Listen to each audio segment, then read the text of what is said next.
इस्लाम के बारे में कुछ गलत बोला, उल्टा जला दिया गया था। ह्यूमन ये सब हमको देखने को मिल रहा है बांग्लादेश में आज। दीपू चंद्रदास की गलती सिर्फ इतनी थी कि वो वहाँ पे हिंदू था। ये पिछले साल की तो बात है जब former prime minister of Bangladesh Sheikh Hasina ने अपने ही स्टूडेंट्स के खिलाफ, जो कि उसके खिलाफ प्रोटेस्ट कर रहे थे, उनके खिलाफ पुलिस वालों को शूट एट साइट का ऑर्डर दे देती है एलिजेडली।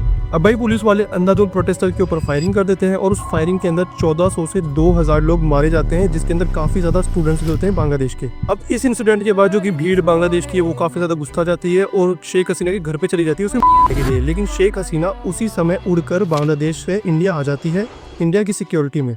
और अब कुछ दिन पहले की बात है, 17 नवंबर 2025 के अंदर बांग्लादेश की कोर्ट के अंदर शेख हसीना को की सजा सुना देते हैं। लेकिन शेख हसीना अभी भी इंडिया की सिक्योरिटी में है और इंडिया वालों ने साफ मना कर दिया है बांग्लादेश को शेख हसीना को वापस देने से। अब ये तो हो गई पूरी एक कहानी। यहाँ पे एंट्री होती है शरीफ ओसामा हादी की। अब देखिए कहानी के प्लॉट को समझिए। बांग्लादेश के अंदर पहले ही एंटी इंडियन नैरेटिव बना हुआ है कि भाई हमने जिसको की सजा सुना रखी है, आपने उसको शरण दे रखी है। और ऐसे के अंदर ये हादी आकर और एंटी इंडियन नैरेटिव फैलाता है और बातें उगलता है, जहर उगलता है इंडिया के लिए। और अपने जो फॉलोअर्स है, अपने जो समर्थक है, अपने आसपास के लोकल के अंदर ये बहुत ज्यादा पॉपुलर हो जाता है ऐसे लोगों को इकट्ठा करके जो कि एंटी इंडियन नैरेटिव रखते हैं। और इससे की सिख मेंटालिटी देखो इस हादी की, ये इस ग्रेटर बांग्लादेश की डिमांड कर रहा है। और ग्रेटर बांग्लादेश का मैप कुछ ये ऐसा बताता है जिसके अंदर 7 सिस्टर्स भी इन्वॉल्व है। आप देख सकते हैं आराम से। भाई जरा इधर आना, मैं तुझे ग्रेटर बांग्लादेश देता हूँ। वैसे इसकी कोई जरूरत ही नहीं है, ग्रेटर बांग्लादेश इसको मिल गया इंटरेस्टिंगली पर 72 गुरु के साथ में, यानी कि इसका अल्लाह ताला कंफर्म हो चुका है। और आसाम भाषा के अंदर आपको बताऊं तो 12 दिसंबर को 2 लोग आते हैं बाइक सवार और इसकी कनपट्टी पर टैब बजा के चले जाते हैं। कुछ दिन बाद इसकी मृत्यु हो जाती है। और भाई यहाँ पे बांग्लादेश की सरकार की एक और बेहुदा हरकत देखो। ये जो असैसिनेशन जिसका हुआ है, उसके जो असैसिनेट है, जो उसको मार के गए हैं, बांग्लादेश आरोप लगा रहा है कि उन लोगों को भी इंडिया ने शरण दी थी। अब आपको थोड़ा थोड़ा समझ में आ रहा होगा कि कैसे बांग्लादेश के अंदर एंटी इंडियन नैरेटिव फैलाया जा रहा है। पहले तो शेख हसीना को शरण देने के ऊपर वो लोग पहले गुस्सा थे, फिर यहाँ पे अफवाह उड़ती है कि जो असैसिनेट है उनको इंडिया वालों ने शरण दे दी, तो और एंटी इंडिया हो जाता है। मामला इतना ज्यादा गर्मा जाता है कि जो इंडिया की मेजोरिटी है वो बांग्लादेश की माइनॉरिटी है। साफ सिंपल वर्ड, हिंदू। अभी बांग्लादेशों की इतनी तो बस में है नहीं कि इंडियन आर्मी से, इंडियन गवर्नमेंट से फाइट करे। तो भाई इनके बस में जो आता है माइनॉरिटी को सताना, वो ये लोग करना चालू कर चुके हैं। इसलिए हमको दीपू चंद्रदास जैसे केस देखने को मिलते हैं, मार,